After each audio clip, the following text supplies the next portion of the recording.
भक्तजनों, हर हर महादेव। ओम नमः शिवाय। श्री शिव महापुराण भाषा चतुर्थ कोटि रुद्र संहिता का 19वां अध्याय। बाबा केदेश्वर महात्मा का वर्णन आगे सुनेंगे। सूत जी बोले, हे द्विजो, धर्मपुत्र नर नारायण के अवतार की कथा जो मैंने पहले तुम्हें सुना चुका हूँ, वही जब बद्रिका ग्राम में जाकर पार्थिव पूजन करने लगे तो उनसे प्रार्थित वहाँ शिव जी प्रकट हो गए। कुछ समय पश्चात एक दिन शिव जी ने प्रसन्न होकर उनसे वर मांगने के लिए कहा, तो लोक कल्याण की कामना से नर नारायण ने उनसे प्रार्थना की, हे देवेश, यदि आप हमसे प्रसन्न हैं तो स्वयं अपने रूप से पूजा के निमित्त सर्वदा यहाँ स्थित रहे। तब उन दोनों के ऐसा कहने पर हिमाश्रित केदार नामक स्थान पर साक्षात महेश्वर ज्योति स्वरूप ही स्वयं स्थित हुए। उनका वहाँ केदारेश्वर नाम पड़ा। जो इन केदारेश्वर शिव का दर्शन और पूजन करता है, उनके सब मनोरथ पूर्ण होते हैं। केदारेश्वर के दर्शन से स्वप्न में भी दुख प्राप्त नहीं होता। जब पांडवगण वहां गए तो इन देव ने महिष का रूप धारण कर उनके समक्ष ही जो वहां से पलायन कर दिया। जो पांडवों ने दौड़कर उनकी पूंछ पकड़ ली, जिससे वो नतमुख होकर वहां स्थित हुए और उनका सिरोभाग नेपाल में प्रकट हुआ, जिससे पांडवों की बड़ी प्रसन्नता हुई और शिव जी उनसे पूजित हो वहाँ स्थित हुए। शंकर जी का पूजन कर पांडवों का सब दुख छूट गया और उन्होंने अपनी इच्छा फल पाया। तब से केदार क्षेत्र में शंकर जी नित्य स्थित हैं, जिनका भारतवासी आज तक पूजन करते आ रहे हैं। जो भक्तजन शिव जी की प्रीति के लिए वहाँ कंचन देते हैं, वे शिव जी के समीप जाकर उनके रूप हो जाते हैं और वहाँ शंकर का रूप देखकर प्राणी सब पापों से छूट जाता है। इस प्रकार बद्रीवन में जाने वाले जीवन मुक्त हो जाते हैं और यहाँ नर नारायण और केदारेश्वर का दर्शन अवश्य ही मुक्तिदायक है, इसमें कुछ भी संदेह नहीं है। यहाँ जाकर जो प्रेम से केदारेश्वर का पूजन कर जलपान करता है, उसका पुनर्जन्म नहीं होता। हे मुनीश्वरों, आपने जो कुछ पूछा वो सब मैंने कहा। इसके सुनने से निसंदेह पाप दूर हो जाता है। चतुर्थ कोटि रुद्र संहिता का 19वां अध्याय समाप्त। अगला अध्याय 20वां अध्याय भीमेश्वर ज्योतिर्लिंग मठिया में भीमासुर द्वारा उपद्रव की कथा हम आगे सुनेंगे। सूत जी बोले, ज्योतिर्लिंग मठिया में भीमासुर द्वारा किया गया उपद्रव कहता हूँ। उसके श्रवण मात्र से मनुष्य की सब इच्छाएं पूर्ण होती हैं। काम रूप देश में लोगों की कामना के लिए कल्याण एवं सुख को देने वाले शिव जी स्वयं प्रकट हुए हैं। हे मुनीश्वरों, जिस कारण शंकर ने यहाँ अवतार लिया है वो कहता हूँ, सादर सुनिए।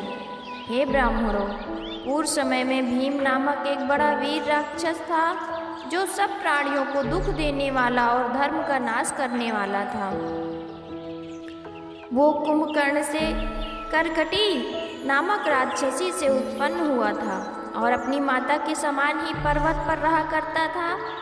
एक समय जब उसने अपनी माता से अपने पिता का नाम और निवास आदि का परिचय पूछा, तो उसने कहा कि तेरा पिता रावण का भाई कुंभकर्ण था, जिसे रामचंद्र ने मार डाला, परंतु मैंने अभी तक लंका नहीं देखी है, क्योंकि तेरा पिता कुंभकर्ण यहाँ पर्वत पर मुझे मिला था और उसके द्वारा मैं तुझे उत्पन्न कर यहाँ ही रह गई और वो मुझे लंका नहीं ले गया। मेरा पिता करकट और मेरी माता पुष्कसी जब मेरे प्रिय पति को रामचंद्र ने मार डाला, तब मैं यहीं अपने माता पिता के पास रहने लगी। फिर मेरे माता पिता को एक ऋषि ने अपने तप के तीव्र प्रभाव से भस्म कर दिया। उस ऋषि का नाम आगस्त्य है। एक समय जब मेरे माता पिता उसको खाने गए तो उन्होंने भस्म कर दिया। तब से मैं दुखित अकेली यहाँ रहती हूँ। तब उससे ऐसा सुनकर प्रबल पराक्रमी भीम भगवान के ऊपर बड़ा क्रुद्ध हुआ और ये सोचने लगा कि अब मैं क्या करूँ। रामचंद्र ने तो मेरे पिता और नानी तथा माता के पिता और विराध को भी मारकर हमको अत्यंत दुख में डाल दिया है। परंतु मैं भी ये निश्चय करता हूँ कि यदि मैं कुंभकर्ण से उत्पन्न हुआ हूँ तो मैं हरि को अवश्य पीड़ा दूंगा। ऐसा विचार कर वो भीम दैत्य ब्राह्मणों को प्रसन्न करने के लिए परम तप ब्रह्मा जी को प्रसन्न करने के लिए परम तप करने चला गया। 1000 वर्ष तक उसने कठिन तप किया। उसके तेज से देवता व्याकुल हो ब्रह्मा जी की शरण में गए।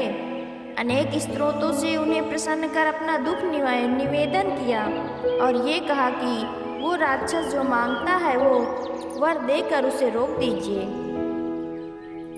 जिससे हम सब उसके प्रचंड तेज से नाश तो ना हो। देवताओं के प्रस्ताव स्वीकार कर ब्रह्मा जी उसे वर देने चले। वहां पहुंचकर उससे अभिलाषित वर मांगने को कहा। तब ब्रह्मा जी का ऐसा वचन सुनकर उस राक्षस ने कहा, यदि आप मुझ पर प्रसन्न हैं तो वर देना चाहते हैं तो मुझ में अपार बल दीजिए। ब्रह्मा जी ने एवमस्तु कहकर प्रस्थान किया और अपने स्थान को आए। ब्रह्मा जी का बल पाकर वो राक्षस हर्ष से अपने घर आया और माता को प्रणाम कर गर्व सहित ये कहे सुनाया कि अब मैं इंद्रादि देवताओं सहित विष्णु को भी उनके सहायकों सहित मार कर प्रलय कर दूंगा। उसकी माता कुछ न बोली। प्रबल राक्षस भीम ने इंद्रादिक देवताओं को युद्ध में जीतकर उन्हें स्थानच्युत कर भगवान विष्णु को भी युद्ध में जीत लिया तथा आनंद से रसातल को जीतने चला। तब उसने दक्षिण दिशा में कामरूप के स्वामी को युद्ध में जीता और ताड़न किया। उसने कामरूपेश्वर का कोष सहित सारा सर्वस्व ही अपहरण कर लिया। कामरूपेश्वर शिव जी का बड़ा भक्त था। उसने बेड़ी से बांधकर एकांत में डाल दिया, परंतु उसने कारागार में भी अपनी कल्याण की इच्छा से शिव जी की उत्तम पार्थिव मूर्ति बना नित्य उनका पूजन और भजन प्रारंभ कर दिया। उसने वहां गंगा जी की बड़ी स्तुति की तथा मानसिक स्नान कर शिव जी का पूजन किया। उसकी पतिव्रता स्त्री दक्षिणा ने भी अपने पति से सीखकर प्रीति सहित वैसा ही पार्थिव विधान किया। इस प्रकार उन दोनों स्त्री पुरुष ने एक भाव से भक्तों के कल्याण करता भगवान शंकर की आराधना की। उधर ब्रह्मा वरदान से अभिमानी राक्षस यज्ञ के सब कर्म धर्म का लोप कर रहा था। उस दुष्ट आत्मा राक्षस ने राक्षसी सेना के साथ सब पृथ्वी को अपने वश में कर लिया। स्वयं स्वतंत्र हो उत्तम भोगों का भोग करने लगा। उसने इंद्रादिक देवताओं और ऋषियों और ब्राह्मणों को बड़ी पीड़ा दी और उन्हें उनके लोकों से निकाल दिया। वे सब विष्णु जी को साथ ले शिव जी की शरण में आए। अनेक स्त्रोतों से स्तुति की। महाकोशी नदी के समीप में शिव जी को प्रसन्न किया। पार्थिव बना सविधि पूजन कर अनेक स्त्रोतों सहित क्रम से नमस्कार आदि उपचारों से उनकी पूजा की। तब देवताओं की स्तुति से संतुष्ट हो शिव जी उनसे बोले कि हे विष्णु, हे देवताओं, हे ऋषियों, मैं तुम पर प्रसन्न हूँ, वर मांगो, मैं तुम्हारा क्या कार्य करूँ। देवताओं ने कहा, हे देवेश, आप सबके मन की बात जानते हैं, आप अंतर्यामी हैं, आपको कुछ अज्ञात नहीं। फिर भी हे महादेव, आपकी कृपा से हम आपसे ये कहते हैं कि कुंभकर्ण से उत्पन्न हुआ करकटी का पुत्र बलि राक्षस ब्रह्मा के वरदान से देवताओं को अहरनिश पीड़ा कर रहा है। हे प्रभु, हे महेश्वर, आप दुखदाई राक्षस भीम को मारिए और हम पर कृपा कर इस कार्य में विलंब ना कीजिए। शिव जी ने यह स्वीकार कर देवताओं से कहा कि तुम लोग जाकर कामरूपेश्वर से मेरा भजन करने को कहो और ये भी कह दो कि अब तुम्हारा कार्य शीघ्र ही होगा, तब मैं उसे मारने जाऊंगा। देवताओं ने कामरूपेश्वर के पास जाकर जैसा कुछ शिव जी ने कहा वैसा कहकर उसको हर्षित कर दिया। फिर महर्षियों सहित सब देवता निज स्थान को चले गए। चतुर्थ कोटि रुद्र संहिता का 20वां अध्याय समाप्त। 21वां अध्याय भीमेश्वर ज्योतिर्लिंग की उत्पत्ति। सूत जी बोले, अब शिव जी अपने गणों को साथ लेकर वहां गए जहां महाबली कामरूपेश्वर पार्थुलिंग के आश्रित ध्यान मग्न था। वहां जाकर शिव जी अपने भक्त के अर्थ से गुप्त हो रहे और अपनी माया को सब कार्य के लिए स्वतंत्र कर दिया। फिर तो किसी ने जाकर राक्षस से निवेदन कर दिया कि राजा तुम्हारे लिए मारण का प्रयोग कर रहा है। ये सुनते ही वो राक्षस अत्यंत क्रुद्ध हो हाथ में तलवार ले राजा को मारने गया। वहां जाकर उसने राजा के उन सब विधान को देखा। उसने कहा, मैं इसे मार डालूंगा। पश्चात वो राजा से बोला कि हे दुष्ट आत्मा, तू ये क्या कर रहा है? सत्य सत्य कह दे, अन्यथा मैं तुझे अभी मार डालूंगा। कामरूपेश्वर का शिव में पूर्ण विश्वास था। उससे अपने मन में तत्काल विचार कर जो होना होगा होनी को कोई टाल नहीं सकता। सब कुछ प्रारब्ध के अधीन है और शिव ही प्रारब्ध है। और वे दयालु शिव जी इस पार्थुलिंग में निश्चय ही उपस्थित है, तब क्या वे मेरे लिए कुछ न करेंगे? फिर ये राक्षस क्या है? शिव जी अवश्य ही अपनी प्रतिज्ञा को सत्य करेंगे, क्योंकि वे सर्वथा ही सत्य प्रतिज्ञ है। ऐसा शास्त्रों में सुना जाता है, जो उनके भक्तों को कष्ट पहुंचाता है वो उस दुष्ट को मारते हैं। इस विश्वास को हृदय में धारण किए राजा ने मन में बड़ी भक्ति से धैर्यपूर्वक शंकर देव की प्रार्थना की और कहा कि हे महाराज शिव जी, मैं आपका हूँ, आप मेरी रक्षा करें। ऐसा मन में ध्यान कर राजा ने उस राक्षस का तिरस्कार करते हुए कहा कि हे राक्षसाधम, तू मुझे क्या भय दिखलाता है? मैं चराचर के स्वामी निर्विकार उन शिवदेव का भजता हूँ जो अपने भक्तों के पालन करता है। फिर तो उस कामरूपेश्वर राजा का वचन सुन राक्षस भीम क्रोध से कंपित हो गया और बोला, मैं तेरे शिव को जानता हूँ, वो मेरा कुछ नहीं कर सकता। जिसको मेरे पिता के भाई रावण ने दास के समान बना रखा था, तो उसी के बल पर क्या जीतना चाहता है? तेरा शिव रहता कहाँ है? मैं तो यहाँ उसे कहीं नहीं देखता, परंतु मैं तुझे देखता हूँ और मेरे देखते ही तू पूजा नहीं कर सकता। तू शिव के रूप को छोड़कर मेरी पूजा कर, अन्यथा तुझे दंड दूंगा। तब उसके ऐसे वचनों को सुनकर शिव जी में दृढ़ विश्वास वाले राजा ने उससे कहा, मैं कैसा भी नीच और दुष्ट क्यों ना हो जाऊं, किंतु शिव जी की पूजा को नहीं छोड़ सकता। मेरा स्वामी सर्वोच्च है, वो मुझे कदापि नहीं त्यागेंगे।